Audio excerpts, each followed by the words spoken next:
자, 이번 시간에는 요소시장에서 기업의 행동 원리에 대해서 한번 알아볼 거예요.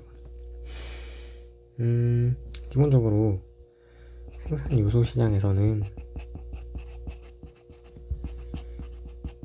우리가 다음과 같은 사실을 알고 있죠. 일단 기업은 요소의 수요자이고, 가게는 요소의 공급자가 된다. 기업은 요소를 어떻게 수요할까요? 당연히 이윤 극대화가 되는 방식으로 수요를 하고, 가게는 그 소비자 이론에서처럼 효용 극대화가 되는 점에서 자신의 요소 공급을 결정합니다. 이건 오늘은 배우지 않을 거고요. 왜냐면 오늘은 기업의 행동 원리에 대해서 배우는 거니까. 간단히 이야기하자면, 가게는 기본적으로 우리가 이것도 여러분들은 안 배웠겠지만, 첫 번째 소비자들의 효용 극대화 이론에서 한계 효용 이론에 대해서 배웠고, 두 번째 무차별 곡선 이론에 대해서 배웠죠. 이거 두 가지 방식으로 모두 노동 공급 곡선이 도출이 가능해. 근데 한계 효용 이론은 노동이 이렇게 임금에 대해서 노동이 우상향하는 것만 도출할 수 있는 반면에, 이 무차별 곡선 이론에서는 대체 효과와 소득 효과를 바탕으로 그 원론에도 나오는 후반 굴절하는 노동 곡선을 확인할 수가 있습니다. 어쨌든 이거는 오늘은 중요한 건 아니고, 내일 또 시간이 되면 한번 찍어보도록 하고요. 오늘은 기업, 요소를 수요하는, 즉 노동을 수요하는 기업들이 어떤 방식으로 이윤 극대화를 해서 자신의 요소 수요를 결정하는가, 이것에 대해서 알아볼 겁니다. 일단 기본적으로 첫 번째, 기업은 MR과 MC가 같아지는 점에서 요소 고용량을 결정해요. 정의를 한번 생각해 봅시다. MR이란 뭐죠? 기본적으로 원래 생산물 시장에서의 MR은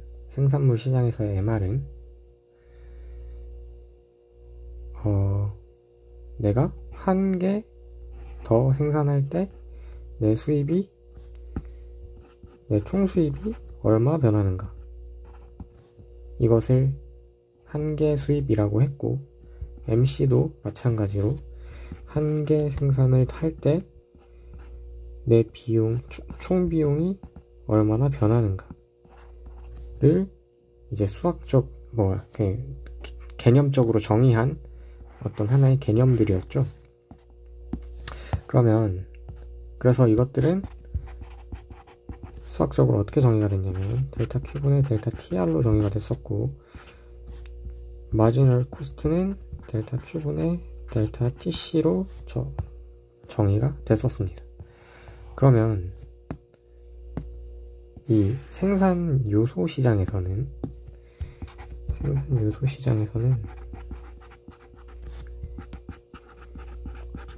이게 어떻게 바뀔까요? 이 생산 요소 시장에서는 약간 좀 특이한 게 있습니다. 왜냐? 일단 생산 요소 시장에서 기업이 하는 건 뭐죠? 그렇죠. 노동의 고용이죠. 그러면 내가 노동 하나를 고용할 때 내 수입이 얼마나 변하는가를 알고 싶을 거예요. 근데 생각해보면 이 생산 요소 시장은 골 때리는 지점이 있습니다.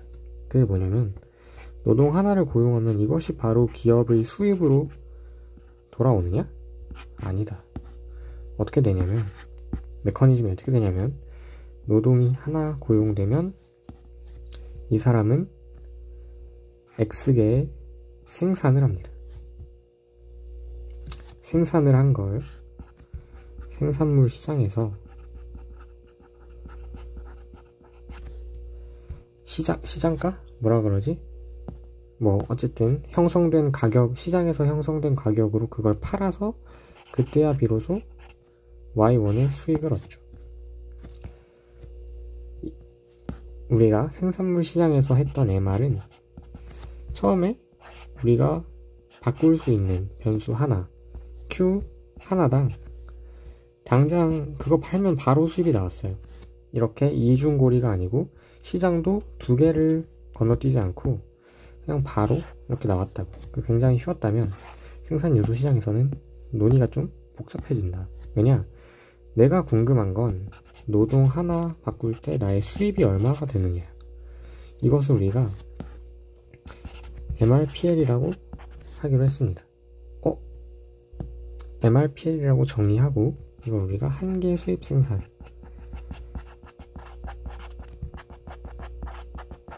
생산이라고 부르기로 했는데, 이거는 직관적으로 바로 알 수가 없단 말이야. 왜냐? 노동 하나 델타 L 노동 하나 변형시켰어. 그러면 중간에 일단 그걸 생산물로 바꿔야 되고, 그 생산물의 가격도 알아야 되고 그 가격을 통해서 이걸 팔아서 그제서야 내 수익이 나오기 때문에 알아야 하는 게 많다. 그래서 우리는 요 개념을 MRPL이라고 정의하기로 하고, 이것을 수학적으로는 델타 L분의 델타 TR로 표현을 하는데, 이것이 이렇게 바로 구할 수 있는 것이 아니다 보니까 이거를 좀 분리합니다. 어떻게 하느냐? 요 메커니즘을 그대로 여기에 적용시켜서요. 이렇게 말하면 되나? 델타 Q로 매개를 한다고 이야기하는데, 그러니까 L 하나에 Q가 몇 개 변하는가 하고요. 여기서 델타 Q 이렇게 해서요. 델타 TR로 바꿔요. 이러면 놀라운 일이 벌어지는데, 이 수학식 자체가 요 과정을 수학적으로 옮겨 놓은 것이다 라는 건 말을 하지 않아도 알 거라고 생각하고, 이렇게 바꿔 놓으면 되게 직관적으로 와닿지 않았던 요 알 수 없는 식이 굉장히 우리에게 익숙한 개념으로 치환되게 되는데, 그게 뭐냐면 델타 L분의 델타 Q는 뭐였죠? 말로 해볼게요. 노동 하나 투입하는데 내 생산물이 얼마나 나타날까? 생산함수죠. 생산함수에서 이 델타 L분의 델타 Q를 우리는 한계 생산이라고 합니다. 오케이, 한계 생산.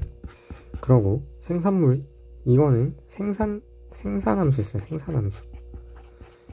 그런데 생산된 생산물 하나에 내가 그걸 팔면 얼마의 수익을 얻을 수 있는가?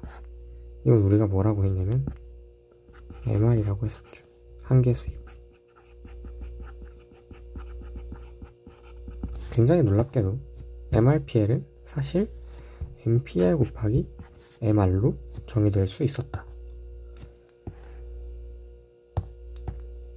다시 이 정보를 다시 정리하면 이렇게 됩니다. MPL 곱하기 MR. 당연한 거예요, 사실.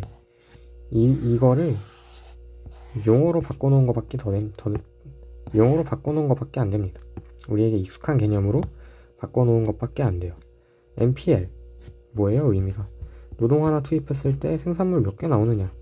MR 뭐예요? 생산물 하나 넣었을 때 총 수입이 얼마나 변하느냐.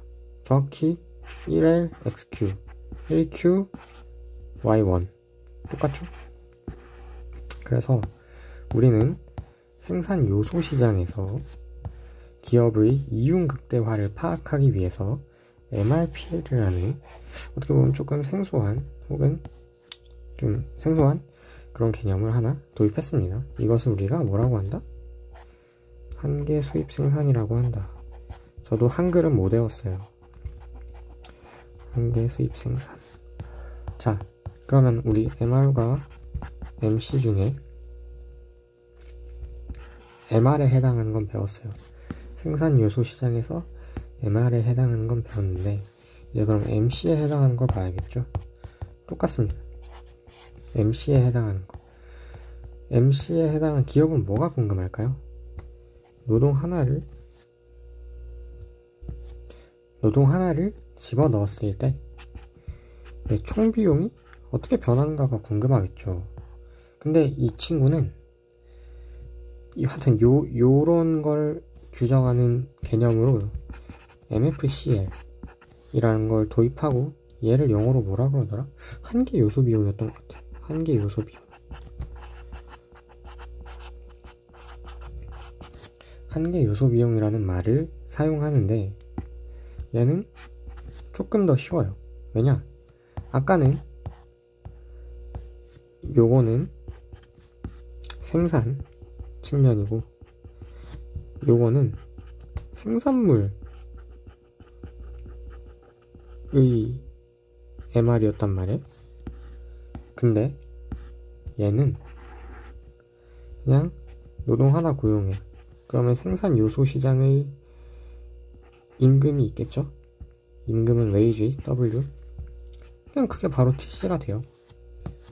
그래서 얘는 굳이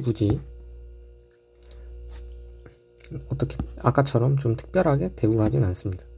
그냥 MFCL은 그냥 이 정의 그대로 굉장히 심플하죠. 델타 L분의 델타 TC로 변환을 해주고, 얘도 Q로 매개를 해서 어떻게 바꿀 수는 있는데, 델타 L분의 델타 Q 곱하기 델타 Q분의 델타 TL, TTL이 된다. TC 해가지고 MPL 곱하기 얘가 뭐냐면 MC죠.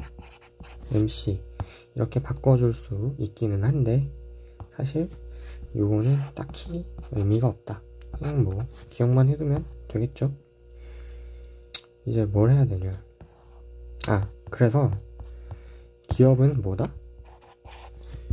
기업은 MRPL과, 즉 노동 하나 투입했을 때 내가 얻을 수 있는 TR과 노동 하나 투입했을 때 내가 써야 하는 비용이 같아지는, 바로 그 지점에서 노동을 수요합니다.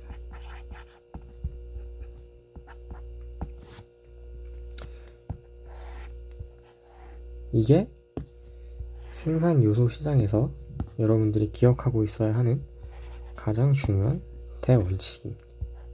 이걸 바탕으로 이 뒤에 아주 짜릿한 내용들이 쭉 전개가 되는 거죠.